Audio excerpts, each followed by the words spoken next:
The clock had just struck 11:30 p.m. when Dr. Thompson finished her last rounds at the Children's Hospital. Her eyes were tired after a demanding 12-hour shift in the pediatric emergency unit, where she'd helped save a young boy who had a severe asthma attack. All she wanted now was to get home, hug her husband, and sink into her warm bed. The streets were quiet that night, with only a few cars passing by. The autumn air was crisp, and leaves danced across the road in the gentle breeze. She had taken this route hundreds of times before, always careful to follow traffic rules, especially in this predominantly white neighborhood where she'd noticed police cars frequently patrolling the streets. Through her rearview mirror, she spotted the flash of red and blue lights. Her heart skipped a beat, not from guilt, but from experience. As a black woman driving an expensive car, she'd been through this routine more times than she cared to count. She took a deep breath, remembering her husband's advice: stay calm, be professional, and document everything. She pulled over smoothly, turning on her interior lights and placing both hands visible on the steering wheel. Her medical ID badge from the Children's Hospital hung clearly from the rearview mirror. As she waited, she discreetly pressed the emergency recording button on her phone, another safety measure she'd learned to take. The beam of a flashlight swept through her car windows. Officer Reynolds approached, his footsteps heavy and deliberate. She could see him in her side mirror, hand resting on his holster, an unnecessary gesture that made her pulse quicken slightly. "License and registration," he barked, not even bothering with the customary greeting or explaining why he pulled her over. His tone was sharp, dismissive, as if he already decided something was wrong. "Good evening, officer," she replied calmly, her voice steady despite her racing heart. "May I reach for my documents in the glove compartment?" "Just hurry up," he snapped, shining his flashlight directly in her eyes through the window. She moved slowly, deliberately, retrieving her license and registration with steady hands. The documents were always kept in the same place, easily accessible, another habit born from experience. As she handed them over, she noticed his eyes narrow at her hospital ID badge. "This your car?" His question dripped with skepticism, despite the registration matching her license perfectly. "Yes, sir. I'm just heading home from my shift at Children's Memorial. I'm a pediatrician there." Officer Reynolds scoffed, clearly dismissive of her profession. "Sure you are. And I suppose you bought this car with doctor money?"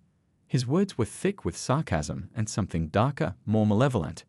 She felt a familiar knot forming in her stomach, the kind that came from years of dealing with such assumptions.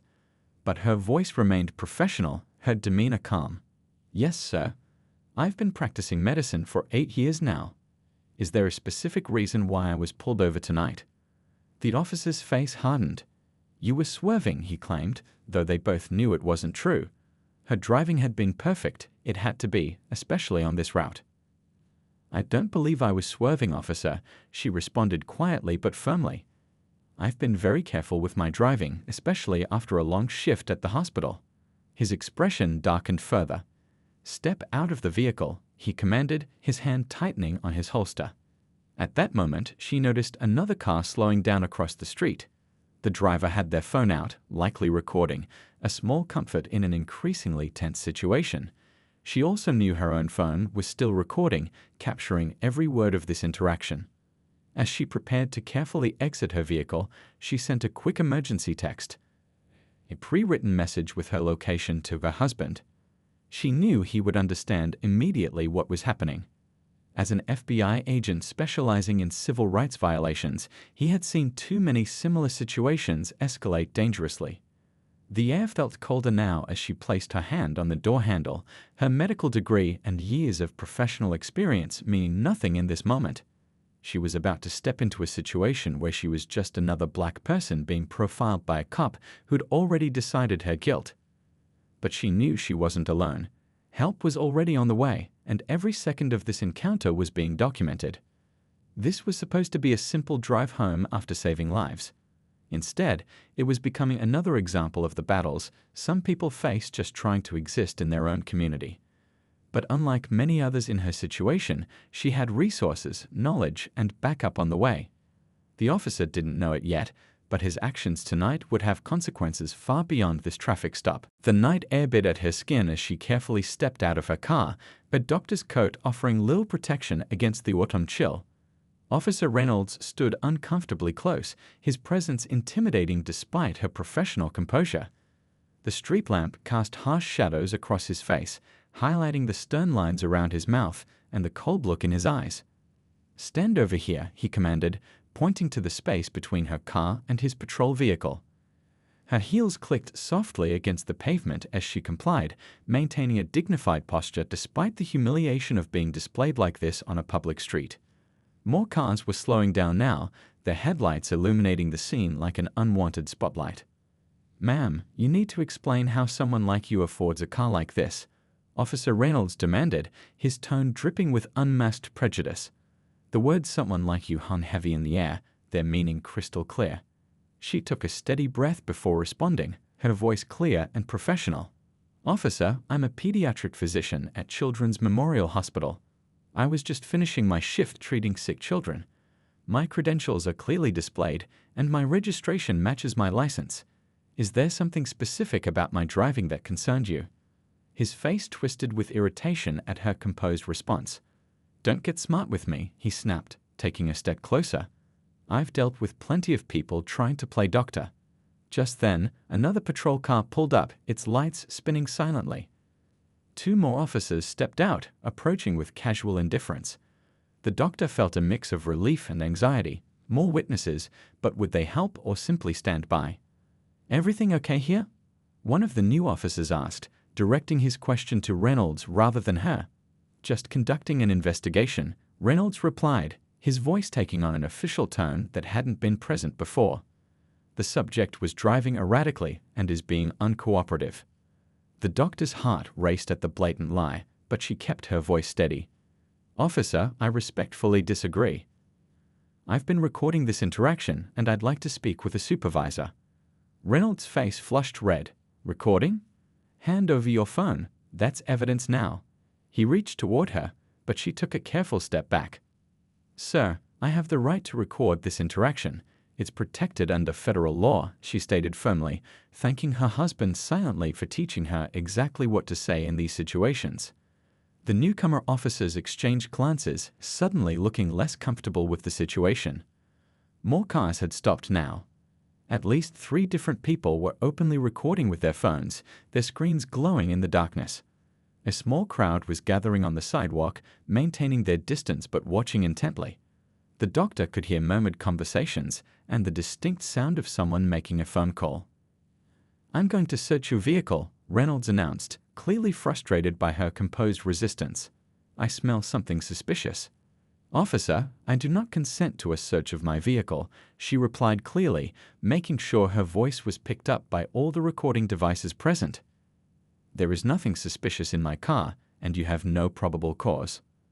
Again, I request the presence of your supervisor." One of the other officers shifted uncomfortably, touching his radio. The doctor caught fragments of his quiet communication. "Situation at, supervisor requested, multiple civilians recording." Reynolds' face contorted with barely contained rage. His hand moved to his belt again, fingering his handcuffs. "Turn around and put your hands behind your back," he ordered. "On what charges?" she asked calmly, though her heart was pounding so hard she could feel it in her throat.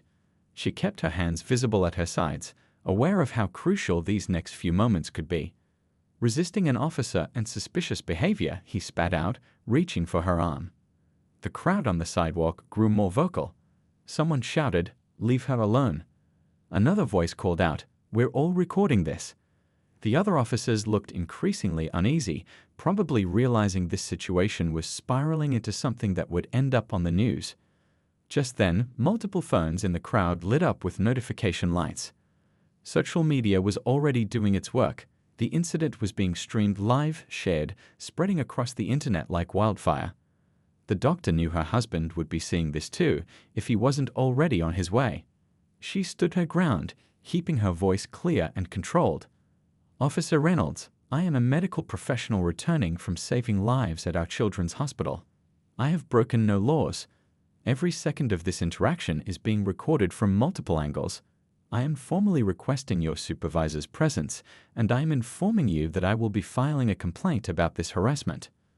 The weight of the moment hung in the air. Reynolds' authority was slipping away with each passing second, replaced by the power of documentation and witnesses. The other officers had taken subtle steps back, creating distance between themselves and Reynolds' actions. They could see what he couldn't, that this traffic stop had become something much bigger than a simple case of racial profiling. In the distance, more sirens could be heard approaching.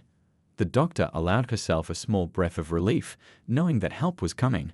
But she also felt a deep sadness, not just for herself, but for everyone who had ever faced this kind of treatment without the protection of a medical degree, without witnesses, without recordings, without an FBI agent's spouse on the way. This night would change things, she could feel it. But right now, she just had to hold her ground for a few minutes more, staying professional and calm while the situation reached its inevitable turning point. The tension in the air could be cut with a knife. Officer Reynolds' face had turned a deep shade of red, his frustration building like a pressure cooker about to explode. The doctor stood her ground, her hospital ID badge catching the streetlight as she maintained her professional composure. "Last warning," Reynolds growled, pulling his handcuffs from his belt. "Turn around now." His voice carried that dangerous edge that made the growing crowd of onlookers shift nervously. The doctor felt her heart racing but kept her voice steady. "Officer, I want to cooperate, but I need to understand why I'm being arrested. I've broken no laws." She glanced at the other officers, who were now talking quietly into their radios, clearly uncomfortable with the situation. A young woman from the crowd called out, "I've got your back, doctor. We all see what's happening." Several others nodded in agreement, their phones still recording. The community's support wrapped around her like a protective blanket, giving her strength. That's when Reynolds made his crucial mistake. He grabbed the doctor's arm roughly, trying to force her to turn around. His grip was tight enough to leave marks, and a collective gasp rose from the watching crowd. The doctor winced but didn't resist, knowing every second was being captured on dozens of cameras. "Officer Reynolds," she said loudly and clearly, making sure every recording would pick up her words, "you're hurting me. I'm a pediatric doctor who just finished saving children's lives. I'm unarmed, cooperative, and you have no probable cause. This is being recorded from multiple angles." The two backup officers finally stepped forward. "Reynolds," one of them said quietly, "maybe we should wait for the supervisor." But Reynolds was too far gone, too invested in his power play to back down now. "She's resisting," he shouted, though the videos clearly showed she was standing perfectly still. His grip tightened further, and the doctor couldn't hold back a small cry of pain. That cry changed everything. The crowd surged forward slightly, their angry murmurs growing louder. One of the backup officers put his hand on Reynolds' shoulder. "Let her go, man. This isn't worth it." A car pulled up suddenly, its headlights illuminating the scene. The doctor recognized it immediately, not her husband's car, but something even better, internal affairs. Word had traveled fast through law enforcement channels, and the cavalry was arriving. Reynolds must have recognized the vehicle too, because his grip loosened slightly. The doctor took the opportunity to speak again, her voice carrying clearly through the night air. "Officer Reynolds, I want to be very clear about what's happening here. You pulled me over without cause. You've ignored my hospital ID and medical credentials. You've attempted to illegally search my vehicle. And now you're using excessive force, which is being recorded by at least 20 witnesses." The internal affairs officers stepped out of their car, their expressions serious as they took in the scene. One of them was a woman with graying hair and the kind of face that said she'd seen it all and wouldn't tolerate any nonsense. "Officer Reynolds," the female IA officer called out, "release the doctor immediately." For a moment, Reynolds hesitated. The doctor could feel his internal struggle through his grip on her arm, his desire to maintain control warring with the reality of his situation. Finally, he let go, stepping back as if he'd been burned. The doctor rubbed her arm, knowing the bruises would be evidence tomorrow. She straightened her white coat with dignity, her professional demeanor never wavering. "I'd like to press charges," she stated firmly, looking directly at the IA officers. "And I want it on record that this entire incident began because I was racially profiled while driving home from saving a child's life at the hospital." The female IA officer nodded, pulling out a notebook. "We'll take your statement, doctor, and I can assure you this will be thoroughly investigated." She shot Reynolds a look that could have frozen fire. The crowd began to disperse slightly, sensing that the immediate danger had passed. But their phones stayed out, still recording. Social media was already exploding with clips of the incident, spreading across the internet at lightning speed. One of the backup officers approached the doctor hesitantly. "Ma'am, I'm sorry," he said quietly. "This isn't right." His words weren't much, but they represented a crack in the blue wall of silence, a small victory in itself. The doctor nodded acknowledgement but stayed focused on the IA officers. She could hear more sirens in the distance and knew her husband would arrive soon with his FBI credentials. This incident was far from over, but the worst of the danger had passed. As she gave her statement to Internal Affairs, she couldn't help but think about all the other people who'd faced similar situations without the protection of a medical degree, without witnesses, without recordings, without an FBI agent spouse on the way. Tonight had been frightening, but it would serve a purpose. This incident, so thoroughly documented, would become evidence of a larger problem that couldn't be ignored any longer. The bruises on her arm would fade, but the impact of this night would ripple out far beyond this street corner. Change was coming, one documented incident at a time. And Officer Reynolds, still standing there with his face now drained of color, was about to learn a hard lesson about accountability in the modern age. The night air crackled with tension when a black SUV pulled up to the scene, its tires crunching softly on the scattered autumn leaves. The doctor felt a wave of relief wash over her. She recognized the sound of that particular engine. Her husband had arrived. The FBI agent stepped out of his vehicle with purpose, his movements calm but determined. He was still wearing his suit from work, his FBI badge gleaming under the streetlights. The crowd parted instinctively as he approached, sensing the shift in power that his presence brought. "Good evening, everyone," he said, his voice carrying the weight of federal authority. His eyes quickly scanned the scene, his wife standing tall in her doctor's coat, the Internal Affairs officers taking notes, and Officer Reynolds looking increasingly uncomfortable. The backup officers straightened their postures, suddenly very aware of how this situation had escalated beyond a simple traffic stop. The FBI agent walked directly to his wife first, his professional demeanor masking his personal concern. "Are you all right?" he asked quietly, noticing how she was holding her arm. She nodded, and he turned to face the gathering of officers. "I'm Special Agent with the FBI's Civil Rights Division," he announced, displaying his credentials. "I received a concerning text message and multiple social media alerts about this incident." He paused, letting the weight of his position sink in. Would someone like to explain why a pediatric physician is being harassed while returning home from saving children's lives? Officer Reynolds shifted nervously, his earlier bravado evaporating under federal scrutiny. The female Internal Affairs officer stepped forward, introducing herself. "We've just arrived on scene ourselves, Agent.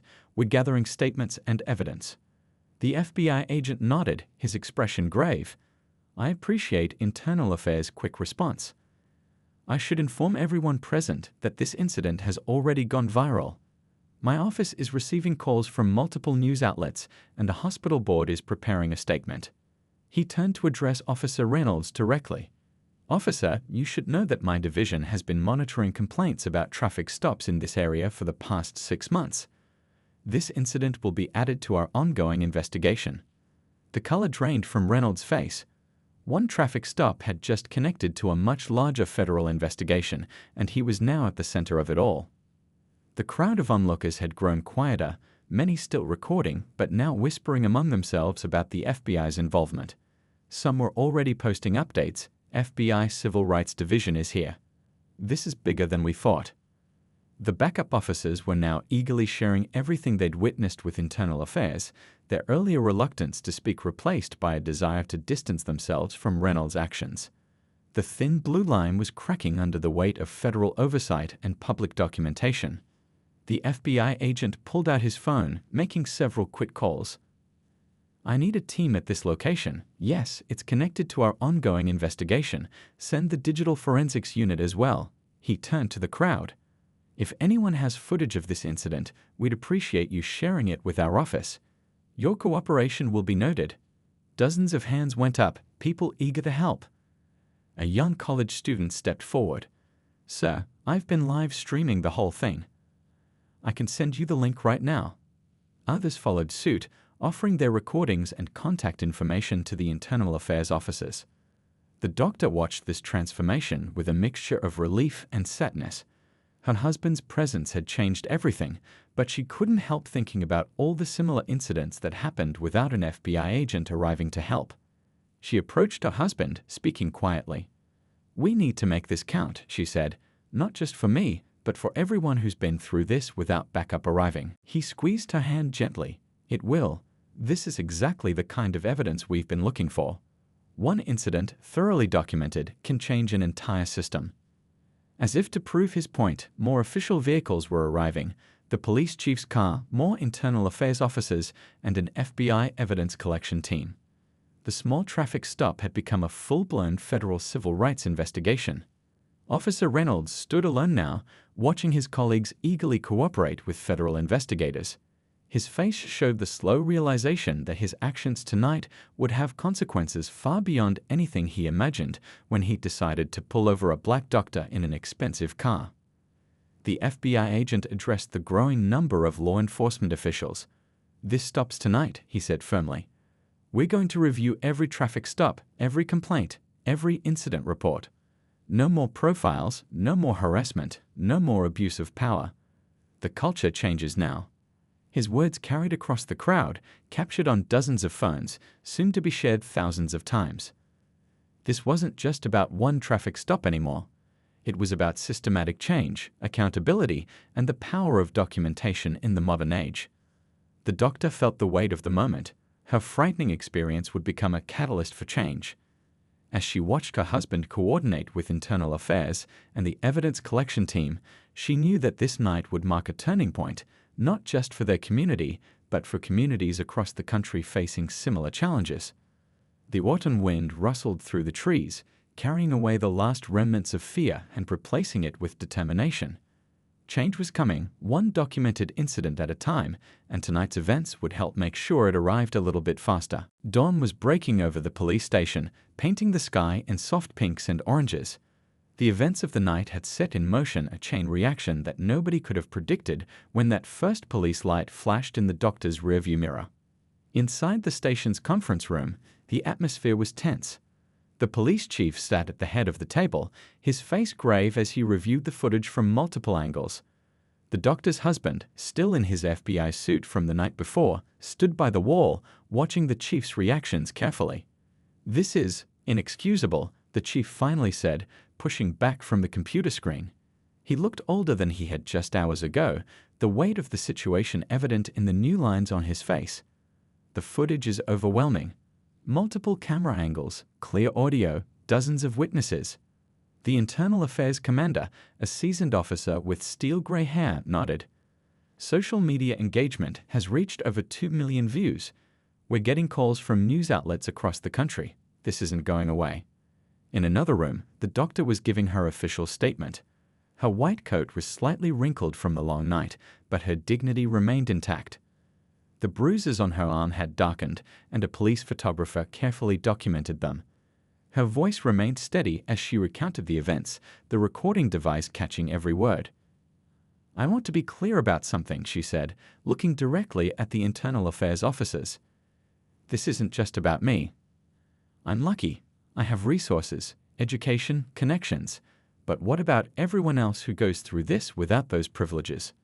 Outside the station, a small crowd had gathered. Word had spread quickly through the community.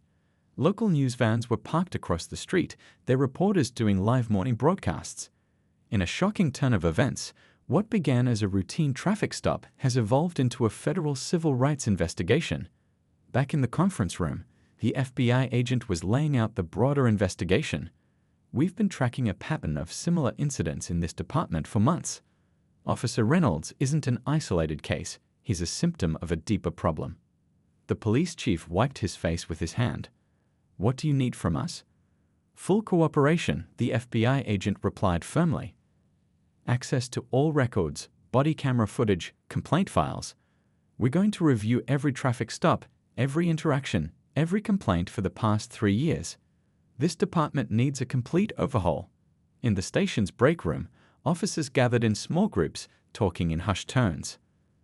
The younger officers especially seemed shaken by the night's events.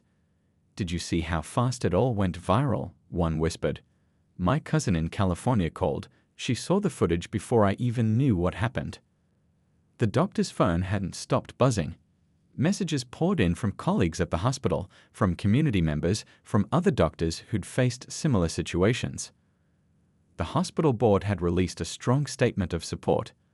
"We stand firmly behind our dedicated physician who was racially profiled while returning home from saving lives in our pediatric emergency unit."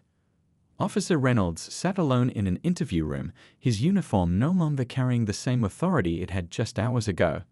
His union representative looked grim as he reviewed the evidence. "This isn't something we can explain away," the rep said quietly. "The videos are too clear, the witnesses too many.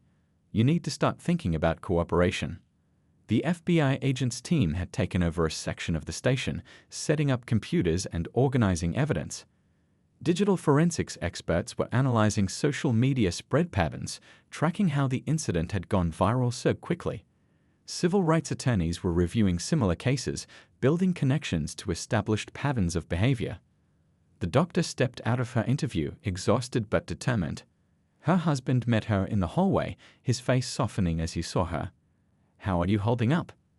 "I'm okay," she said, straightening her coat. "But we need to make this matter.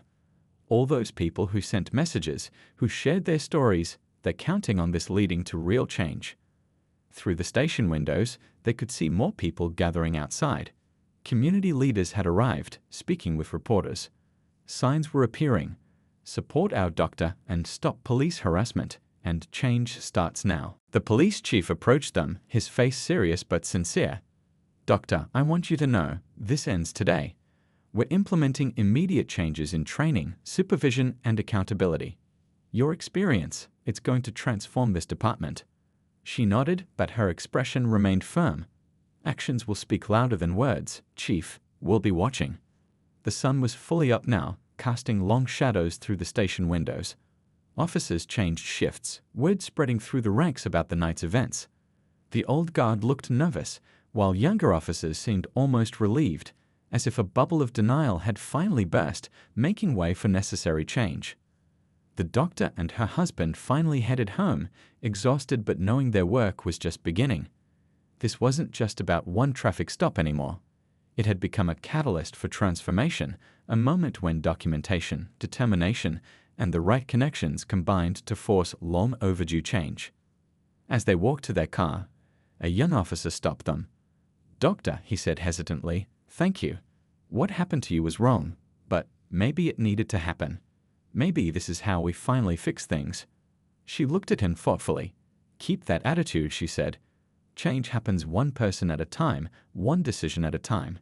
We just have to be brave enough to start." 2 weeks had passed since that fateful night, and the momentum for change showed no signs of slowing down. The FBI's Civil Rights Division had set up a temporary office in the local federal building, where agents worked tirelessly through stacks of files and hours of body camera footage. The doctor's husband sat at his desk, surrounded by monitors displaying data from hundreds of traffic stops. His team had uncovered a disturbing pattern. Minority drivers were being pulled over at rates far exceeding their representation in the local population. Each dot on his screen represented someone's story, someone's moment of fear and humiliation. "Take a look at this," he called to his partner, pointing at a cluster of data points. Same officer, same location, same time of night. Reynolds wasn't working alone. He was teaching these patterns to rookie officers. In another part of the building, community members lined up to share their stories. The FBI had set up a hotline, and the phones hadn't stopped ringing. People who had stayed silent for years finally felt safe enough to speak up. An elderly woman sat in the interview room, her hands shaking slightly as she spoke. "I watched it happen to my grandson last month. Same officer, same aggressive attitude. But we didn't have anyone to call, no one to help us. When I saw that doctor standing her ground on the news, I knew I had to come forward." The police department was undergoing its own transformation. The chief had suspended Officer Reynolds pending investigation, but that was just the beginning. Internal Affairs had opened investigations into 5 other officers based on newly uncovered evidence. The thin blue wall of silence was crumbling, brick by brick.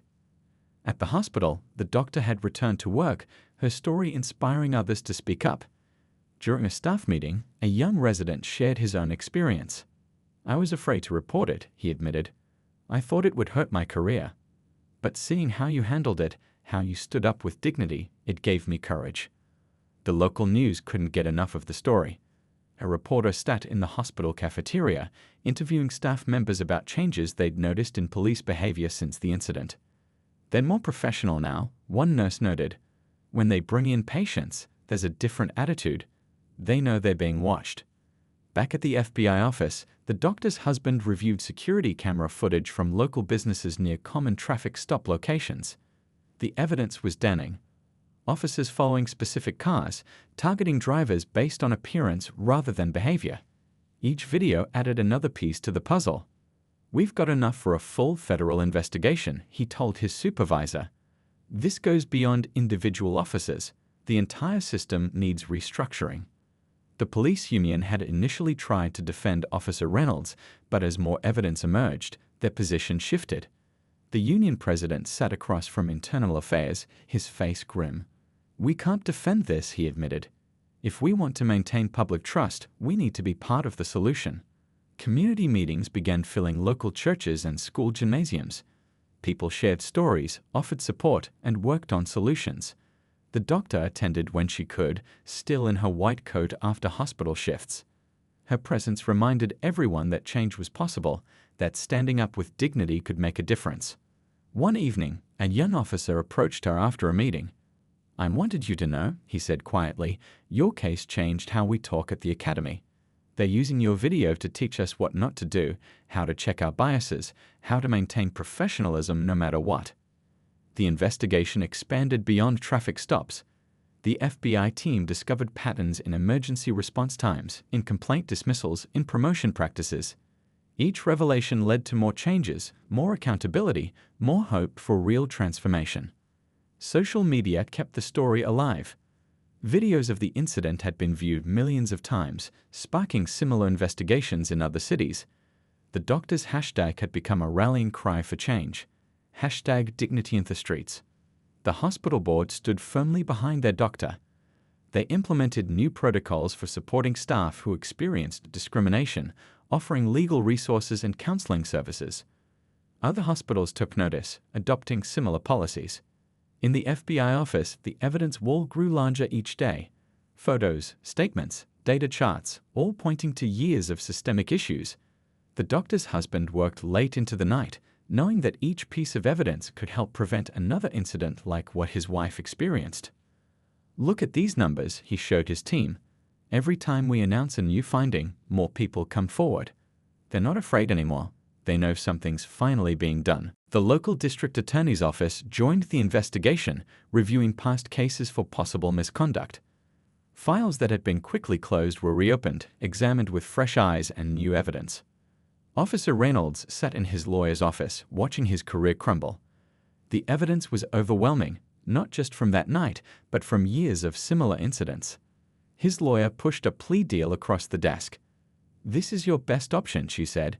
"Cooperate, tell us everything you know, help fix what's broken." The doctor kept healing children at the hospital, her white coat a symbol of both professional achievement and personal courage. But now, when she drove home at night, something had changed. Other officers waved respectfully. Community members smiled in recognition. Her stand for justice had created ripples that continued to spread. "It's not perfect yet," she told her husband one evening. "But it's changing. People aren't afraid to speak up anymore. They know their voices matter." He nodded, holding her hand. One incident, properly documented, witnessed, and investigated, can transform an entire system. You stood your ground with dignity, and look what happened. You sparked a movement for change. 6 months had passed since that life-changing traffic stop. The autumn chill had given way to spring warmth, and with it came the fruits of persistent effort for change. The local police department had transformed in ways few could have imagined that night. The doctor stood at a podium in the city hall, addressing a packed room of community members, police officers, and media representatives. Her white coat gleamed under the lights, a symbol of both her profession and her unwavering dignity. "Change doesn't happen overnight," she began, her voice clear and strong. "It happens through small victories, through documentation, through people willing to stand up and say enough. But most importantly, it happens when good people work together." Behind her sat the police chief, who had embraced reform with unexpected enthusiasm. The department had implemented mandatory bias training, revised traffic stop procedures, and installed a new oversight committee with real power to investigate complaints.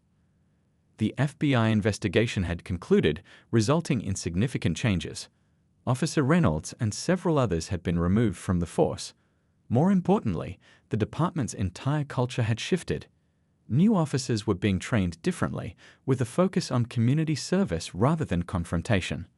"Last month," the doctor continued, "a young black medical student was driving home from her late-night study session. She was pulled over for a broken taillight. The officer approached respectfully, explained the reason for the stop, and provided information about where to get it fixed. That's how it should be. That's the change we've been working for." The audience nodded in agreement. Among them sat several officers who had been present that night 6 months ago. They looked different now, more thoughtful, more aware of their responsibilities to the community they served. The doctor's husband watched from the side, proud of how far they'd come. His FBI team had used this case as a model for investigations in other cities. The ripple effects were spreading across the country, one department at a time. A new community oversight board had been established, with real power to review police actions and recommend changes. The board included people from all walks of life: teachers, nurses, business owners, and community leaders. They worked together to ensure that progress continued.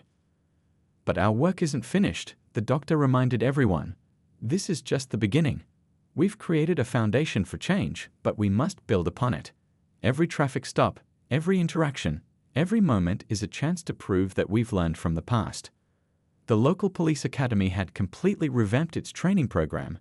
New cadets learned about implicit bias, de-escalation techniques, and the importance of treating every community member with respect. The doctor's case had become a teaching tool, a perfect example of how not to handle a situation and how accountability could drive positive change. "The most powerful tool we have is our phones," she said, holding hers up. "Documentation matters. Recording matters. Speaking up matters. But what matters most is what we do with that evidence, how we use it to create lasting change." The city had established a new foundation, funded by both community donations and police department budget allocations. The foundation provided resources for police training, community outreach programs, and support for victims of discrimination. As the doctor concluded her speech, she looked out at the faces before her: black, white, brown, officers and civilians, all united in their commitment to maintaining the progress they'd made. "Remember that night? It could have been just another incident, just another statistic. But because we stood together, because we demanded better, it became something more. It became a catalyst for real change." The audience rose in applause. The chief stepped forward to shake her hand, cameras flashing to capture the moment. It was more than just a photo opportunity. It was a symbol of how far they'd come, and a promise to keep moving forward. Outside City Hall, spring flowers bloomed in the garden where protesters had once stood. The doctor's husband wrapped an arm around her shoulders as they walked to their car. "You did it," he said softly. She shook her head, smiling. "We did it. All of us together. That's how real change happens." A young officer held the door for them, her new badge gleaming. "Thank you, Doctor," she said. "You showed us a better way." The sun set behind them as they drove home, its golden light touching everything with promise. One traffic stop, properly documented, had sparked a movement. One person's dignity had inspired thousands. One moment of injustice had led to lasting change. And somewhere in the city, another traffic stop was happening. But this time, it was different. This time, there was respect, professionalism, and accountability. This time, everyone went home safe, their dignity intact. That's how change happens. One moment, one action, one person at a time.